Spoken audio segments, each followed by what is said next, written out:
Hello, neighbors. Happy Tuesday, December 30th. I am Mayor Angel Johnston. Thank you for joining me, whether it's Tuesday the 30th or some other night. I appreciate that you care enough about our community to watch a video made by your mayor. Now, I need to switch screens that I have here, so I'm actually looking at myself talking to you instead of looking at my notes. All right. So I hope everybody's staying warm.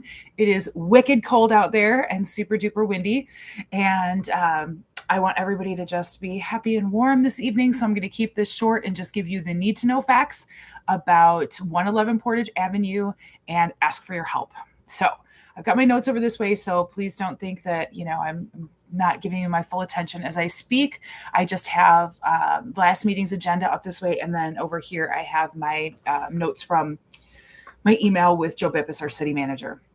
So first and foremost, there is a public hearing on January 6th, which is the next city commission meeting regarding what I'm talking about tonight. So this video is just to get you set up with everything that I know about it, because I'll be honest, I'm really, really conflicted about how I'm going to vote, and I'm not getting enough feedback from the community. So I want to make a decision that everybody is as comfortable with as possible. And I want to tell you which way I'm leaning in whether or not I think we should or should not approve this spending. And then to hear from you. My mind is not made up. I am here to represent you, the people, the taxpayers. So you still have time. And there's a public hearing, like I said, Tuesday the 6th at City Hall. And I would love it if you came and gave us all your opinion then. So a little bit of backstory. There's a building at 111 Portage Avenue, which if you're not familiar with, Portage Avenue is a little side shoot off of Main Street that has just a handful of buildings on it. And 111 fell into disrepair. The former owner, for whatever reason, could not keep up with it. And it started to drop bricks and things, or maybe, I don't know if it actually happened, but there was concern at least that it was literally going to start dropping things into the street and put pedestrians in danger. So we put up some type of scaffolding kind of stuff. Forgive me, I don't know the right contractor term, but they put some type of apparatus up to prevent that from happening. And that they billed the owner for it, along with his tax bill. And eventually, the owner realized he was not going to be able to renovate this building or take care of it, and the tax bill got too high, so the city acquired it. A lot of people are upset about that. Why is the city buying buildings? Why is the city becoming a landlord? Well, in this case, I really do approve of the city's, I don't want to say desire, but the city having done this. This building desperately needed to be taken care of, and we cannot have downtown buildings literally falling apart. So the city did what the city had to do. What we do with it now is up to us. Currently, we've already spent, let me see, $135,000 on this building. So that's a good chunk of change. The building next door, this is 111, and then 109 is like the sister building. To be honest, when we first started looking at this, I thought it was all one building. I didn't realize that it was two. So it's a really skinny building. It's two skinny buildings. 109 already taken care of. That one's in good shape. It's 111 that we're worried about. And, we've already spent $135,000 on it. And 109, the sister building, was renovated and sold for about $185,000 just a few years ago. So, prices have gone up a little bit. Let's round it off and say maybe $200,000 today's value. And the city right now is asking us to match a grant. The grant will give us $400,000 that we don't have to match. Anything over that, we do have to match. So we're asking for $700,000, so an extra $300,000, and then we'll have to match $300,000 for a grand total of $1 million to invest into this building.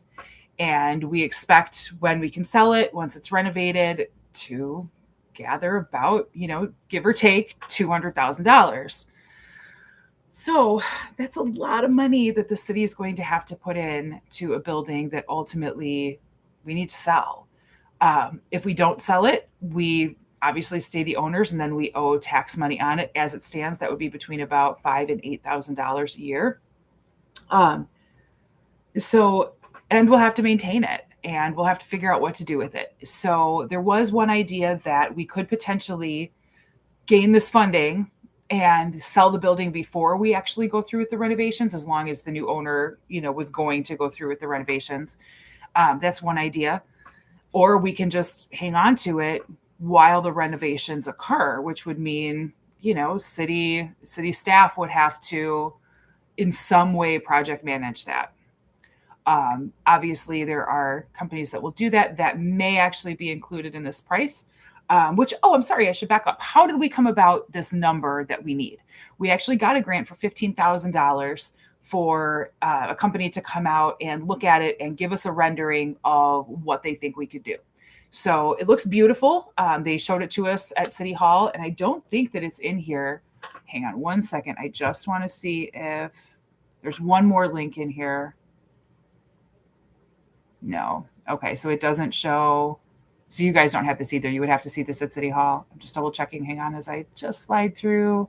I don't believe it's there, but they did have some really pretty renderings. The apartments that they're building look really nice. It's not in there for sure. I lived downtown above Lowry's bookstore, and I lived in an adorable apartment that was very basic, but very adorable.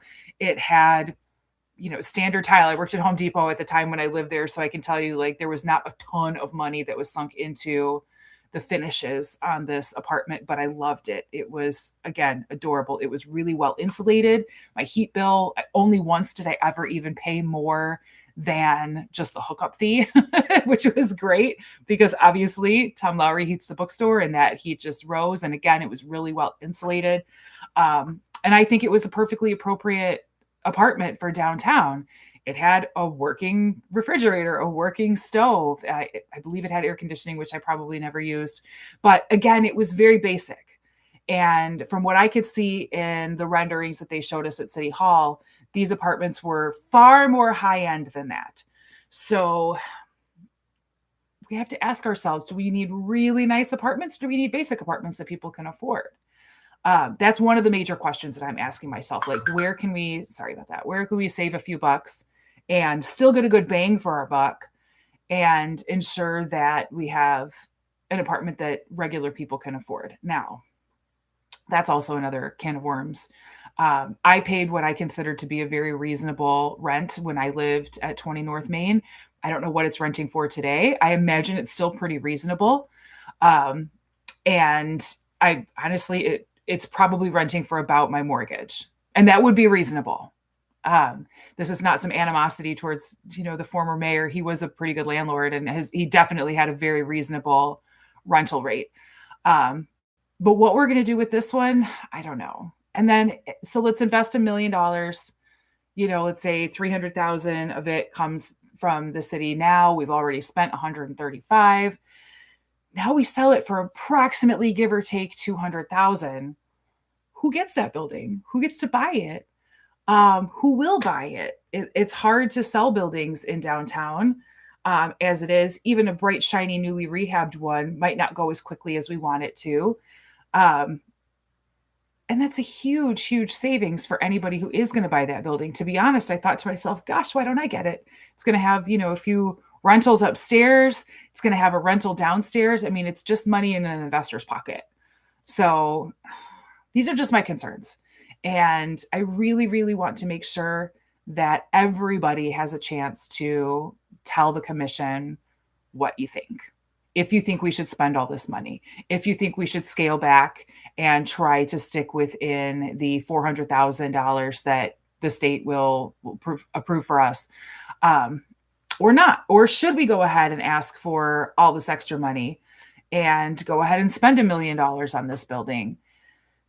So those are the facts as I know them. I believe that the notice that went out about the public hearing said that you could contact Leslie Wilson, our city clerk, to gather more information. I imagine that's where you can find those renderings. I think I'm going to reach out to Leslie. I think today's the day before New Year's Eve. And I think City Hall is closed New Year's Eve and New Year's Day. But I think I'm going to send her an email Friday morning and just ask, hey, can you send me those renderings? Because I really want to take a look and see, is my opinion that they're super fancy accurate? And just take a better look and sort of reevaluate. But I ask you to please do the same thing. And if you care about how we spend hundreds of thousands of dollars, please show up at City Hall and tell us what you think. Due to the Open Meetings Act, I have no idea how the other commissioners feel about this. I have no idea whether they're asking these same questions or if they're as conflicted as I am. But I want to find out. And again, I can't until the meeting because of the Open Meetings Act. And I agree with that. That's fair. That's how it's supposed to be. But I do wish we had a chance to talk a little bit. But the decision won't be made on Monday. That's the public hearing. So I guess we'll have some time to digest whatever it is you guys have to say. So thank you for coming in tonight and sitting with me. I see actually a few people have already watched, which is great. And go ahead and send us an email. Mine is simple. It's mayor@threeriversmi.org. Or show up again at the public meeting and help me figure out how to spend this money, guys, and what to do with this building. Thank you for watching. I hope everybody has a wonderful new year. Stay safe, stay warm, and I hope to see you on Tuesday, January 6th at City Hall. Take care, everybody. Bye now.